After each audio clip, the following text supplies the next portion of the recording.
Microsoft taking another step forward in the AI race. I'm not an expert in the field, nor am I an artificial intelligence. Artificial intelligence or AI? A lot of AI analysts say it's as revolutionary as the internet, but some say it's a threat to society. The reason I am the reason OpenAI exists. AI. The genie is out of the bottle and it is not going back in. There is just no turning back now. In the last few months, AI and several AI tools have been shaping the way we work, consume content, and live our lives. ChatGPT, Midjourney, DALL-E, Agent GPT, Descript, and the list goes on and keeps increasing each day. There are arguments for and against this upcoming mass paradigm shift, and the whole question revolves around one question: is AI going to take your job away? And that's what we're going to discuss on this channel today. Hey friends, my name is Dr. Noble Inasu. I have a background in medicine, specifically in lifestyle medicine, and on this channel, I discuss various evidence-based natural ways to live a healthier life from a holistic perspective, taking into account your body, your mind, work, and social interactions. Now more than ever, it is so crucial to denoise the flow of information that is being hurled at us every minute. So feel free to get in touch with me if you want to get some guidance about your health or anything that might be a hurdle for you. So back to AI. The uncertainty around AI is going to be a significant contributor to stress and how we manage our lives, especially our work lives. First of all, let us see what jobs are going to be impacted by AI.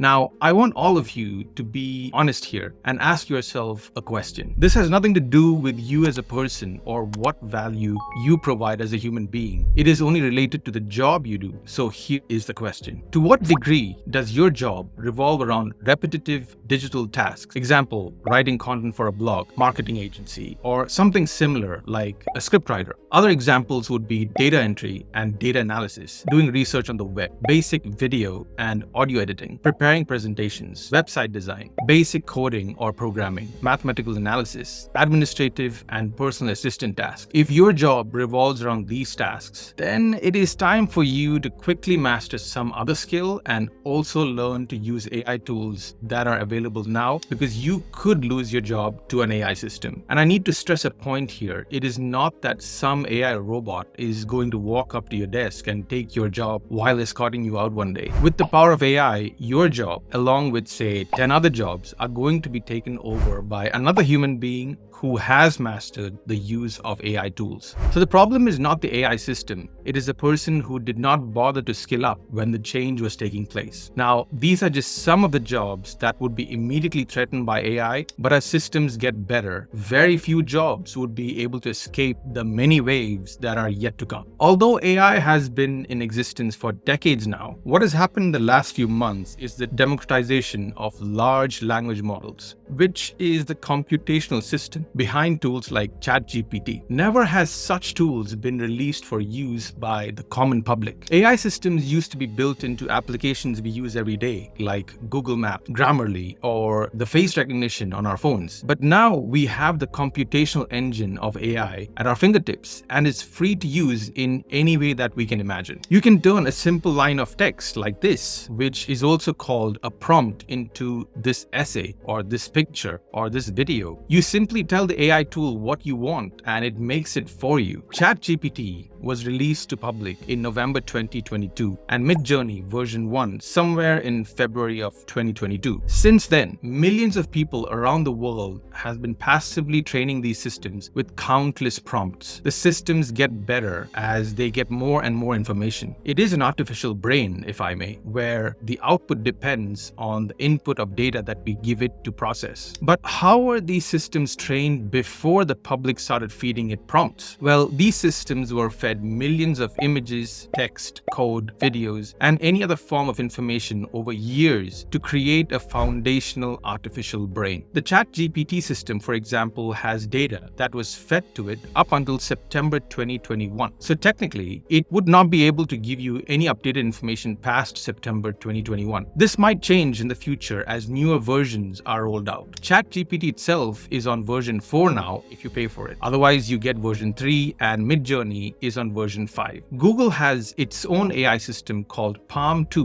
which is available for developers to use, and this one has been built by using some 20 different programming languages. So it is built to be many steps ahead of Microsoft's OpenAI. The AI wars are on anyway, so each company is going to keep competing with each other in new versions they release, as with any new technology. So if you take a closer look at these systems, they have data from a lot of original sources, or LLMs, in the AI world. LLMs stand for Large Language Model, which is a term that refers to AI models that can create text output in a natural manner, like how humans speak, from large amounts of data. Large language models use deep neural networks, just like the ones in our brains, to learn from billions or trillions of words and to produce texts on any topic or domain. Large language models can also perform tasks such as classification, summarization, translation, generation, and dialogue. The same applies to images and code. Now, this is just the first step. People need to still be creative and intentional with what they ask the AI system to give you the right result. Just like knowing how to search Google in an efficient manner. There have been great advances already, like in the case of Sal Khan of Khan Academy, who has taken the AI model and further worked on it to create a personalized tutor which can understand the limitations and gaps in a student's understanding by analyzing the answer provided by the student and then giving suggestions on why it could be improved or a better way to understand the problem. Or in the case of Google Health AI, where they train billions of images to train their AI system to detect diabetic retinopathy, breast cancer, skin diseases, or other cancers. Before we even come to terms with the first wave of AI tools, we now have leaped ahead into something that is very close to human level of task execution and thinking. These are called agents, and what they do is to take a task that you give it and use whatever tools it can use to solve that task. So you no longer need to come up with a creative prompt. You just give these systems a task. Like in this example, where you tell the agent to build an AI newsletter and grow it to 100,000 users. The AI agent first maps out all the steps needed to do this, goes through all the tools it will need, and then starts executing it one by one till the task you gave it to do is completed. It is absolutely mind-blowing. It does what a human would do. This is very close to artificial general intelligence, and that's where things become very gray. More on that in a future video. But one point to note here is that as of now, all these models are based on original works of other real people. On January 13, 2023, 3 artists filed a copyright infringement lawsuit against Stability AI, Midjourney, and DeviantArt, claiming that these companies have infringed the rights of millions of artists by training AI tools on 5 billion images scraped from the web without the consent of the original artists. The same team of lawyers are also challenging Microsoft, GitHub, and OpenAI, who is the developer of ChatGPT and image synthesizer